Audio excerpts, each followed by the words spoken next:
Hello दोस्तों, RP study के YouTube channel पर आप सभी का स्वागत है।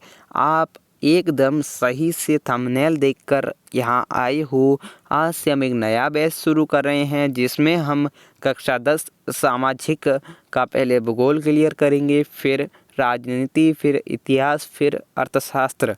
तो हम सारे टॉपिक्स क्लियर करेंगे और आज हम क्लास लेके खड़े हैं यहाँ पर हमारे चैनल पर। आज हम देखेंगे कक्षा 10 की भूगोल का अध्याय 1 संसाधन एवं विकास।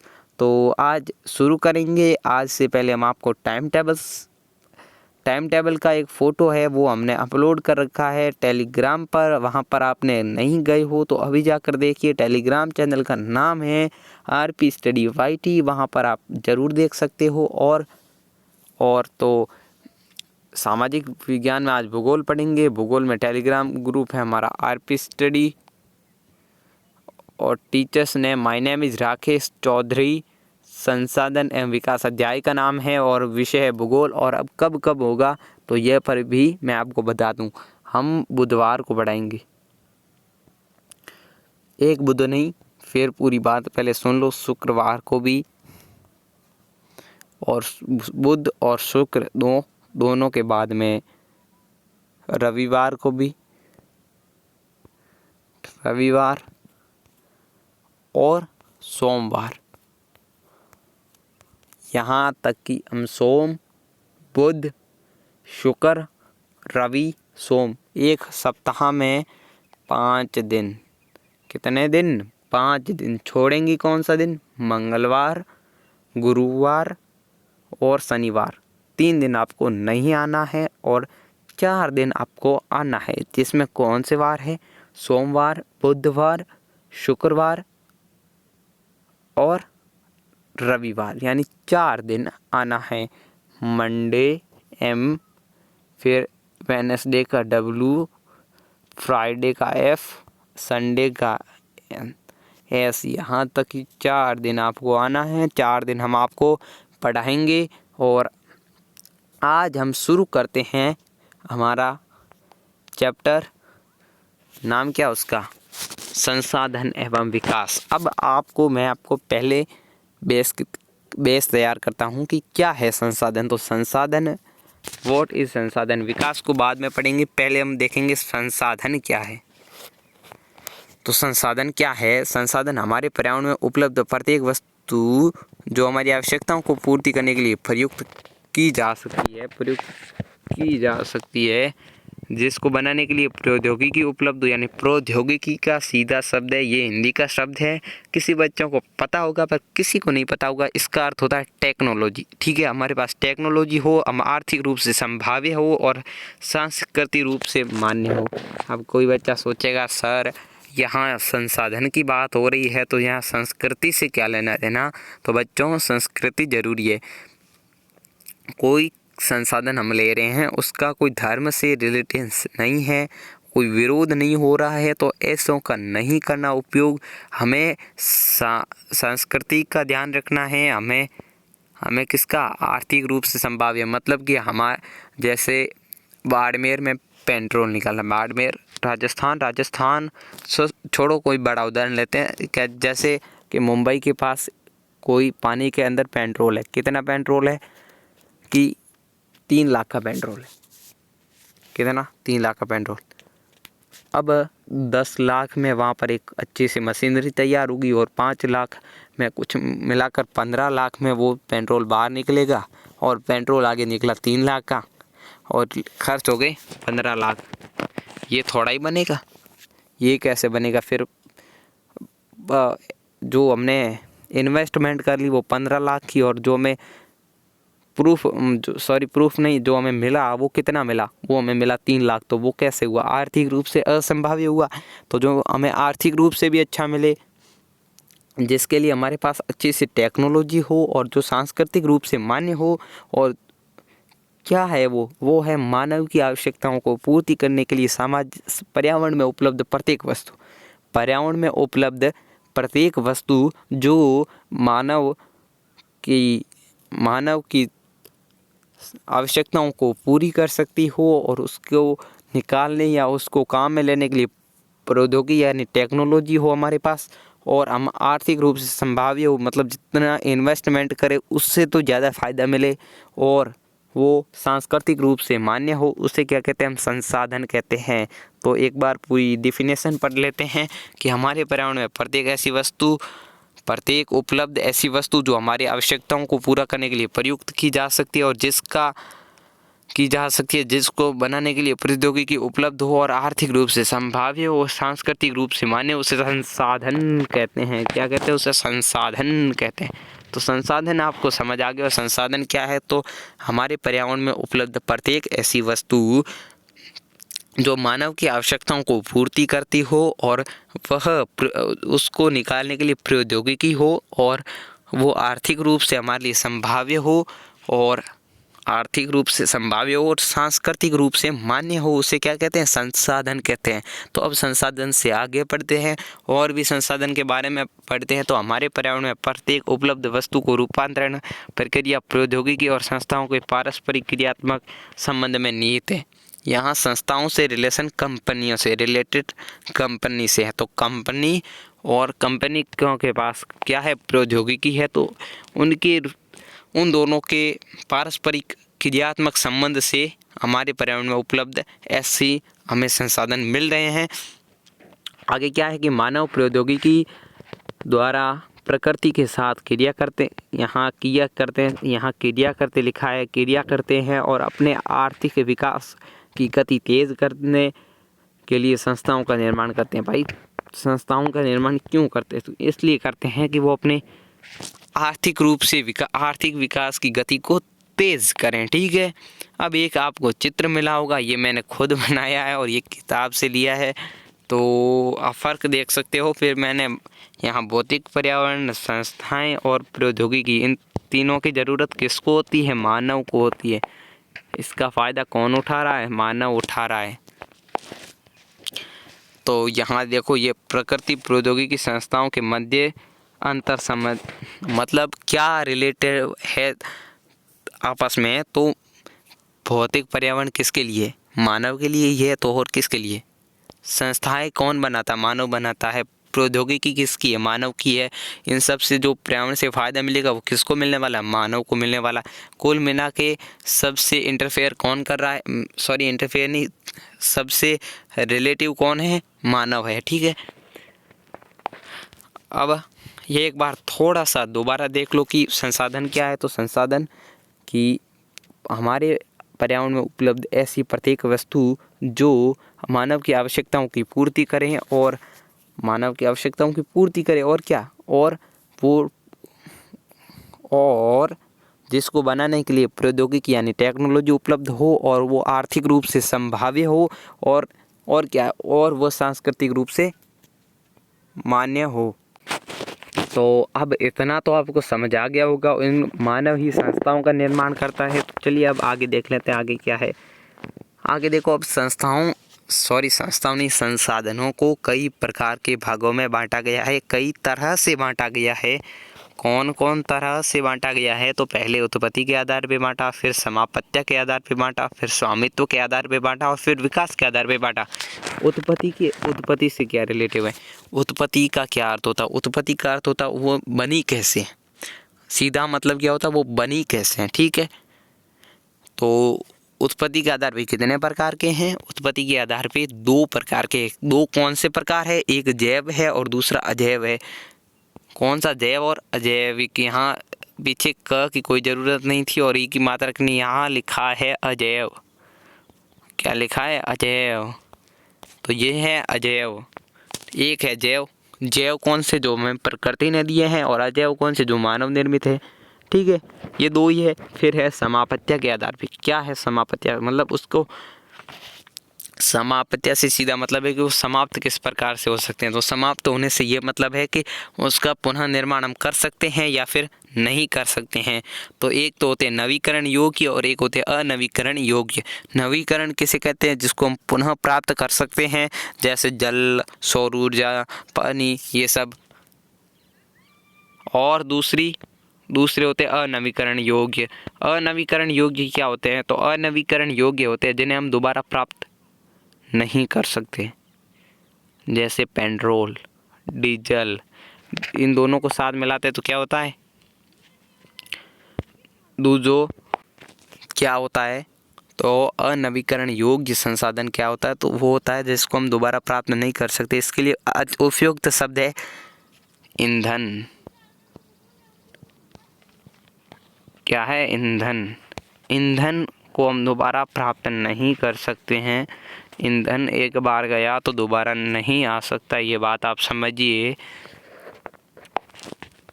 फिर स्वामित्व के आधार पे, मतलब कौन किसका कितना है, तो उसके आधार पर, तो स्वामित्व के आधार पर 4 प्रकार के हैं। पहला व्यक्तिगत, सामुदायिक, राष्ट्रीय और अंतर्राष्ट्रीय। तो स्वामित्व के आधार पर 4 प्रकार के होते हैं, आपको पता ही होगा। पहला है व्यक्तिगत। व्यक्तिगत यानी पर्सनल, निजी, खुद का, कोई और का उस पर कोई हक नहीं होता है। फिर दूसरा है सामुदायिक। सामुदायिक मतलब समाज का है, ठीक है, पर्सनल किसी का नहीं है, उस पर सारे समाज का हक है। जैसे कोई पार्क, तालाब, ऐसा कुछ हो सकता है, जैसे शमशान भी हो सकता है, ये सब सामुदायिक है। इनको आगे विस्तार से पढ़ेंगे, इतना शॉर्ट में नहीं पढ़ेंगे। आगे हमारे सामने क्या है, राष्ट्रीय और अंतर्राष्ट्रीय, ठीक है। राष्ट्रीय जो हो संपत्ति है जिस पे राष्ट्र का अधिकार है उसको राष्ट्रीय कहते हैं, और जिस संपत्ति पे अंतर्राष्ट्रीय संस्थाओं का अधिकार है उसको अंतर्राष्ट्रीय कहते हैं, ठीक है।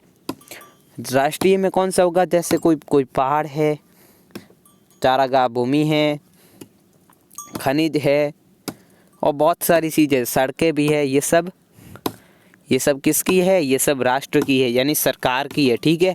अंतर्राष्ट्रीय संसाधन किसे कहते हैं, अंतर्राष्ट्रीय संसाधन से वह मतलब है कि वे संसाधन जो अंतर्राष्ट्रीय संस्थाओं के हाथ में। अब आप सोचो कि सब राष्ट्र का ही आ गया, एक तो हो गया पर्सनल, फिर हो गया सामुदायिक, फिर हो गया राष्ट्रीय। अब पीछे क्या बचा, अब पीछे बचा समुंदर। समुंदर में 200 नॉटिकल मील तटीय सीमा के बाद में ये सब किसका होता है, ये सब होता है अंतर्राष्ट्रीय संस्थाओं का, जिस पे अंतर्राष्ट्रीय संस्थाओं का नियंत्रण होता है, ठीक है। फिर आगे हैं विकास के आधार पर। तो विकास के आधार पर भी 4 प्रकार का होता है। एक होता है संभावी, एक होता है विकसित, एक होता है भंडार और एक होता है संचित कोष। 4 प्रकार का होता है विकास के आधार पर संभावी, जो हमें मिल सकता है। फिर विकसित, भंडार, संचित कोष, ये 4 प्रकार का होता है। तो संभावी जिसकी संभावना है, और विकसित जो एकदम बन चुका है, उसका हम यूज़ कर रहे हैं वर्तमान में। भंडार मतलब वो एक सुरक्षित पड़े हैं, और संचित कोष मतलब उनके लिए हमारे पास उचित टेक्नोलॉजी नहीं है, वो हमारे लिए पड़े हैं एकदम संचित कोष में पड़े। अब उनको थोड़ा विस्तार से भी पढ़ लेते हैं, क्या है इनके अंदर। थोड़े उन पेजों को साफ कर लेते हैं, ऊपर कुछ है कुछ ना है। अब एक आया है उपलब्धता के आधार पे, ये आपके चार्ट होगा, बुक्स में जरूर होगा, क्यों नहीं होगा, हमने भी एनसीईआरटी से तो पढ़ रहे हैं। उपलब्धता के आधार पे, तो संसाधनों को दो, उपलब्धता क्या है, किस प्रकार से, तो इनको 2 भागों में बांटा है। एक है प्राकृतिक और एक होते हैं मानवीय, जो हमें प्रकृति ने दिए हैं, और दूसरे हैं जो मानव निर्मित है, ठीक है। फिर प्रकृति वालों को कैसे बांटा है, फिर मानव वालों को कैसे बांटा है। तो जो नवीकरण योग्य और अनवीकरण योग्य, जिनको हम पुनः बना सकते हैं उसको कहते हैं नवीकरणीय, और जिनको हम पुनः नहीं बना सकते, जैसी प्रकृति ने दिए हैं, जो ईंधन है, ईंधन को बनने में 1 लाख साल लग जाते हैं, तो वो बनाना असंभव है, वह अनवीकरण योग्य संसाधन है, ठीक है। अब नवीकरणीय को 2 भागों में बांटा, एक तो सतत और एक है जैव। भाई नवीकरणीय है उसको किस प्रकार की कैटेगरी में रखा है कि 2 प्रकार से बनेगा, कैसे, एक तो सतत या अथवा प्रवाह, जैसे पवन, जल, ये एक तो सतत में बांटा है, जिसमें क्या आता है, जल और पवन आता है। और एक को मानना है जैव में। जैव में क्या है, प्रकृति, वनस्पति, यानी वन और वन्य जीव है जो दोबारा बन जाते हैं, वो अलग चीज़ है, वो कैसे बनते हैं, और जो ये जल है और पानी है ये कैसे बनता है, ये सब अलग चीज़ें हैं। ये सब को विस्तार से हम आगे पढ़ेंगे। फिर है अनवीकरण योग्य। अनवीकरण योग्य में 2 भागों में उसको भी बांटा गया है। उसको 2 भागों में क्या बांटा है, एक को माना है कि पुनः चक्रीय और एक को माना है अचक्रीय। पुनः चक्रीय से क्या मतलब है, उसको हम उसका जो कचरा उसका यूज करने के बाद में जो चीज़ बची है उसका हम पुनः चक्रण रिसाइकल से नया बना सकते हैं, ठीक है। और जो एक दूसरी है अचक्रीय, जिसको हम पुनः चक्रण नहीं कर सकते, मतलब दो तरीके का है, आप समझ गए होंगे। और इसके उदाहरण क्या है, पुनः चक्रीय के क्या उदाहरण है, तो इसके उदाहरण है धातु, ठीक है। इसका जीवाश्म ईंधन का क्या मतलब है, पेट्रोल डीजल, ये सब जीवाश्म ईंधन है।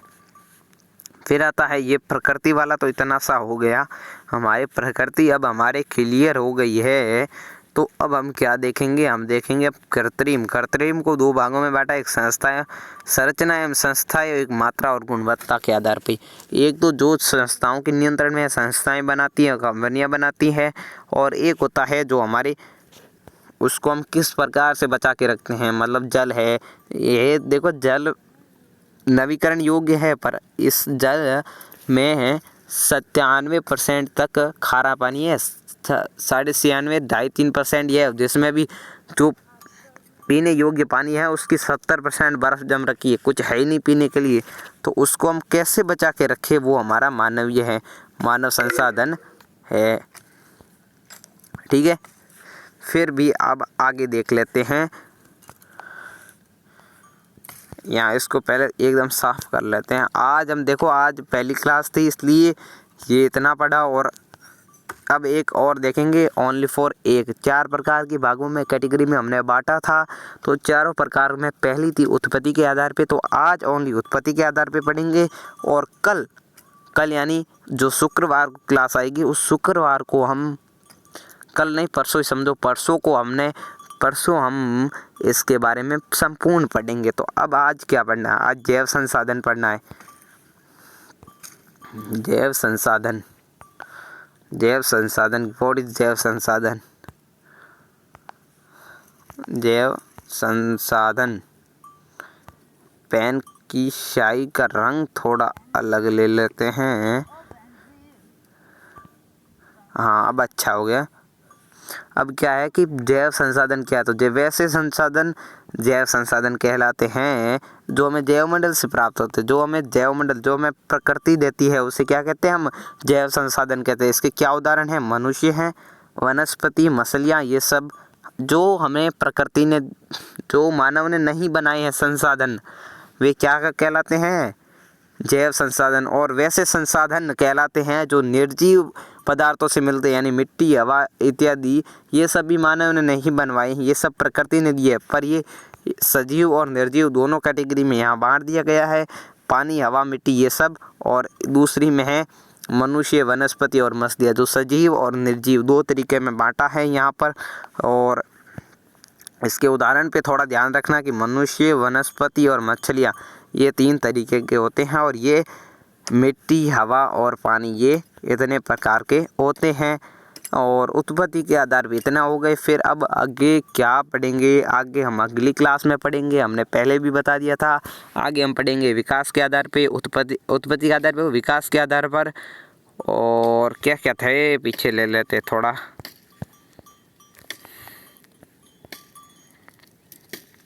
समापत्तियाँ, स्वामित्व, विकास के आधार पे, ये तीनों हम कल पढ़ेंगे, क्योंकि इसकी जो पीपीटी है वो तैयार नहीं है, वो अगली क्लास में तैयार होगी, तब हमारे लिए आपके लिए हम वीडियो डाल देंगे। और हमारे चैनल को सब्सक्राइब करके ज़रूर रखें, क्योंकि ऐसे वीडियो हमारे चैनल पे मिलेंगे। और टेलीग्राम चैनल को ज़रूर ज्वाइन करें, ये बहुत ज़रूरी सूचना थी, क्योंकि इसको ज्वाइन कर लोगे तो इसके PDF हमने गणित वाले, जो गणित का बैच चलता है शाम को, उसके भी वीडियो डाल रखे हैं, और इसके वीडियो जिसको देखने हैं वो जाकर ज़रूर देख सकता है। तो ये भी एक इम्पोर्टेंट चीज़ थी, तो जाकर अपने अभी देख लीजिए या अभी ज्वाइन कर लीजिए। और नहीं कि अपने दोस्तों के साथ शेयर भी करें कि एक चैनल है जो PDF भी देता है, नोट्स भी अवेलेबल करवाता है, सब कुछ फ्री में करवा रहा है। तो सब्सक्राइब करें, हमारे जितनी हमारी मेहनत है उतने सब्सक्राइबर हमारे नहीं हैं, ऐसा मैं मानता हूँ। मेरे अब वर्तमान में 9 सब्सक्राइबर है, 260 यार। 99.5% लोग अनसब्सक्राइब करते हैं, मतलब जो सब्सक्राइब नहीं करते, वो क्यों नहीं करते पता नहीं, उनके अंदर क्या प्रॉब्लम है। तो कर लिया करो, देखते हो तो करा करो। तो thanks for watching this session, और ऐसे ही प्यार देते रहिए और वीडियो हम बनाते रहेंगे।